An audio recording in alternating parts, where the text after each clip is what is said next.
Okay, let's dive into this. If you play Raid Shadow Legends, you know the feeling. You pull a brand new champion and they look evil. We're talking sinister, vile, covered in spikes, probably dripping with some kind of questionable purple energy. And that little voice in the back of your head pops up and asks, is it safe to level this thing? Today, we're tearing that question apart, separating the myth from the reality of leveling up Teleria's most, let's say, dangerous-looking warriors. Look, I know it sounds dramatic, but it's a real question that pops up in forums and Discord servers all the time. Is there some kind of hidden penalty for investing your precious time, your energy, your silver into a champion that looks like it clawed its way out of a nightmare?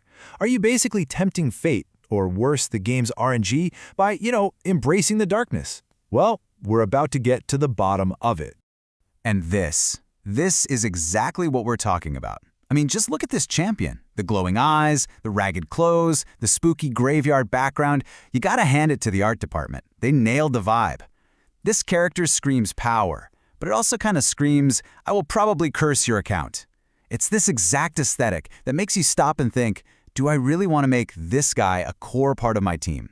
And that hesitation is what we're gonna unpack and totally solve today.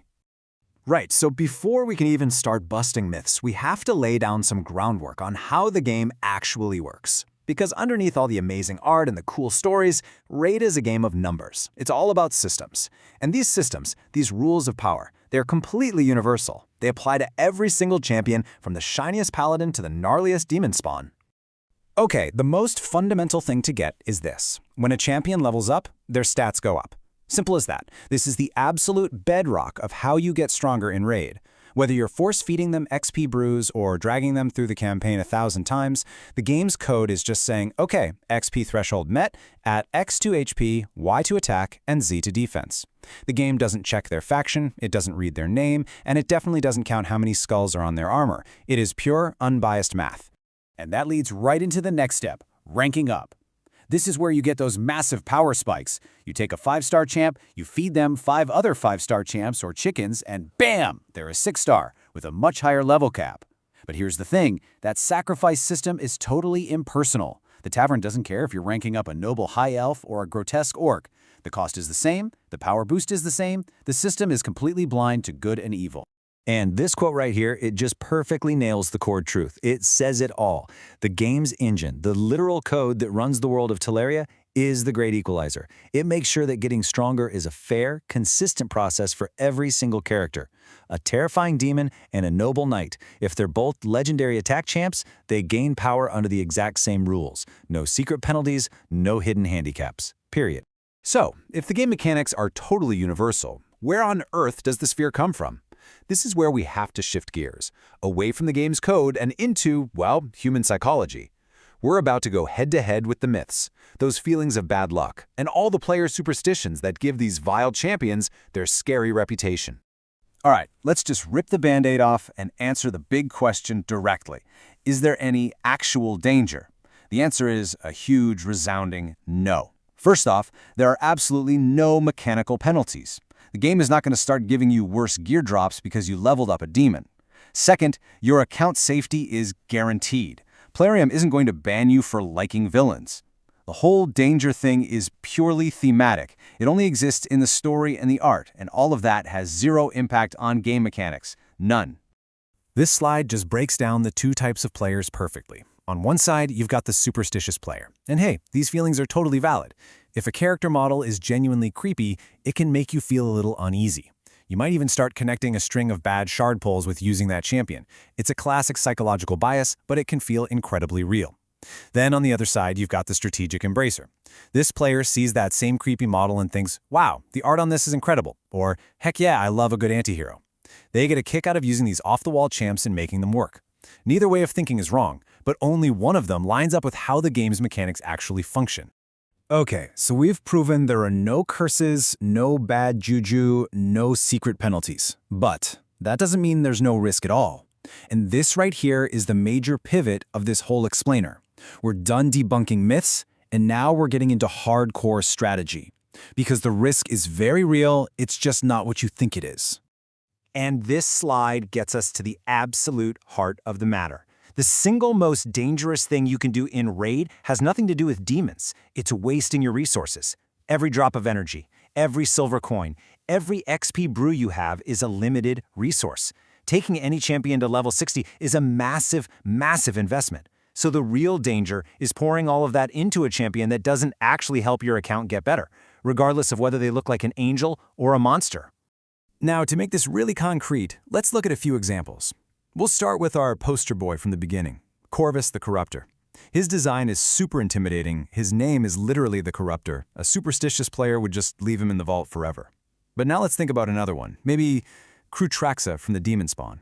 She's a legendary attacker who looks absolutely terrifying, spikes, skulls, the whole 9 yards. A player worried about bad vibes might just ignore her. And for a third, what about Magnar from the Bannerlords? He's an epic, looks like a giant horned demon, but he's a Bannerlord, one of the good guys. That creates a totally different kind of confusion. In all 3 cases, the strategic player just ignores all that and asks one simple question. What does this champion actually do for my account? This is exactly how you should be thinking. Let's break it down using our examples. For Corvus, the table shows a high resource cost because he's a legendary. That's a real factor. But his combat skills, huge damage and great debuffs, are a massive plus in places like Faction Wars and Doom Tower. The verdict? It's simple. Do you need that skill set? His spooky appearance is totally irrelevant.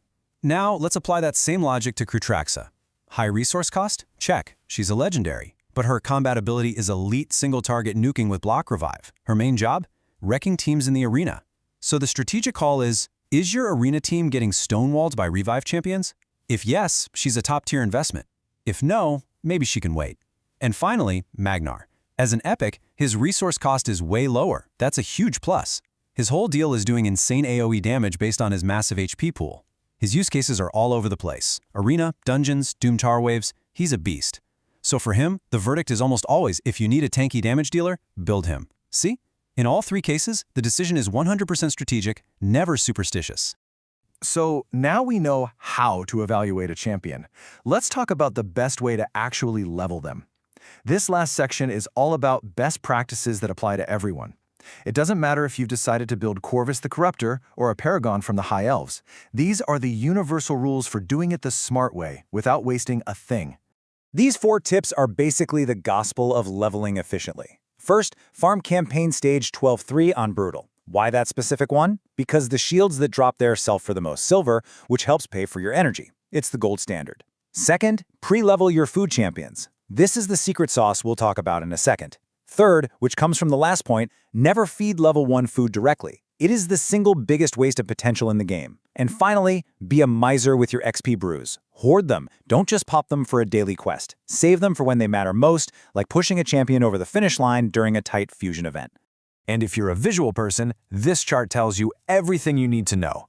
Just look at that tiny little bar on the left. That's the event points you get from feeding level 1 food. Pathetic, right? Now look at the giant bar on the right. That's what you get from taking that same food champ, running them through campaign just a few times to get them ranked up, and then feeding them. The difference isn't just big, it's astronomical. We are talking about a ridiculous gap in efficiency for just a tiny bit of extra effort. Let's put a hard number on that. We're talking over 5 times the event points. During a champion training event, this is the difference between struggling to get the first couple of rewards and easily cruising to the top to grab that legendary skill tome. I'm telling you, this one little change to your leveling strategy is one of the best investments you can possibly make in your raid account, and it has absolutely nothing to do with who you're leveling. So let's wrap this all up. What did we learn today? First, there is zero mechanical danger in leveling that spooky-looking champion. Go for it. Second, the only real risk is being inefficient with your resources. Be a smart investor. Third, evaluate every single champion like a pro. Look at their kit, their stats, their potential, not the color of their armor. And finally, embrace your favorites. This is a game after all. If a champion just looks cool to you and you want to build them, do it without fear. And I want to leave you with this really powerful quote. The most dangerous champion in the game isn't the one with the scary artwork. It's that meta-defining, game-changing powerhouse that's just sitting in your vault collecting dust because you are afraid to build them, while you poured all your resources into a weaker, safer-looking option. The real danger is letting fear mess with your strategy. And that brings us to the final question, which I'm going to turn over to you. After you're done here, go take a look through your own champion collection.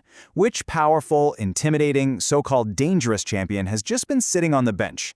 Now that you know the only thing you have to fear is inefficiency, who are you finally gonna build?